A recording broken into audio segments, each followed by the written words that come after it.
नमस्कार मामा, नमस्कार. तुम्ही Dhanlaxmi seeds private limited Kurnool या कंपनीचा कापूस लावला होता. हो. तुमचा संपूर्ण एकदा परिचय द्या ना. पंडित रामभाऊ घाडगे, हा. मुक्काम मानेरवाडी, तालुका गेवराई, जिल्हा, बीड. मोबाईल नंबर सांगा ना. 97 43 11 15. बर, टोटल कापसाचे पॉकेट तुम्ही किती लावले होते? 32 लावले होते. हा, 32 पैकी तुम्ही आमचे राघव 459 तुमच्या हातातला पॉकेट किती लावले तुम्ही? 2 लावले होते, पण नंबर 1 वाणी. बर, 32 पॉकेट पैकी राघवचे 2 पॉकेट लावले 2 पॉकेट 2025 या वर्षी. हा. तर तुम्हाला 32 पॉकेट पैकी राघव 459 या वाणाविषयी काय वाटलं बरं त्याच्यात? खूप चांगला आहे.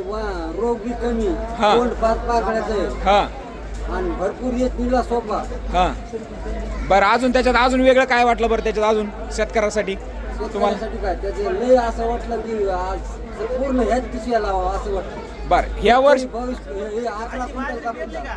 11 क्विंटल एका पिशवीला निघला. एका पिशवीत म्हणजे 2 पिशवीला किती निघला तुमच्या? 22 क्विंटल. 22 क्विंटल कापूस निघाला. शेतकऱ्यांनो, 2025 मध्ये कापूस लावलेले शेतकरा गेवराई ते कृषी प्रदर्शन येते स्वतः येऊन त्यांनी स्वतः राघव 459 ह्या कापसाविषयी सर्व माहिती सांगितलेली आहे. तुम्ही पण 2026 या वर्षी राघव 459 हा कापूस करायलाच पाहिजे. तुम्ही पुढच्या वर्षी किती पॉकेट करणार मामा? हे पूर्ण लावणार आहे, पूर्ण. म्हणजे 30 पॉकेट पूर्ण लावणार तुम्ही?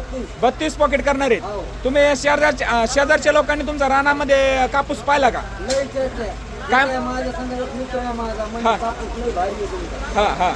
काय तुम्ही शेतकऱ्यासाठी अजून काय संदेश देता बरं 2026 साठी? लय भारी कापूस आहे. थोडी लावायची, थोडी पुढच्या वर्षी मला कुठे भेटेल हे तुम्हाला मी. Okay okay. शेतकरी बांधवांनो, 2026 या वर्षी आवर्जून ज्या शेतकऱ्यांनी लावले नसेल तर त्यांनी नक्की आवर्जून राघव 459 हा कापूस करा. पुन्हा एकदा तुम्ही मोबाईल नंबर सांगा ना तुमचा. 97 67 हा. 43 11 15. तुमचं नाव? पंडित रामभाऊ घाडगे. तुम्ही आम्हाला खूप राघव 459 बद्दल माहिती सांगितल्याबद्दल खूप खूप मनापासून धन्यवाद.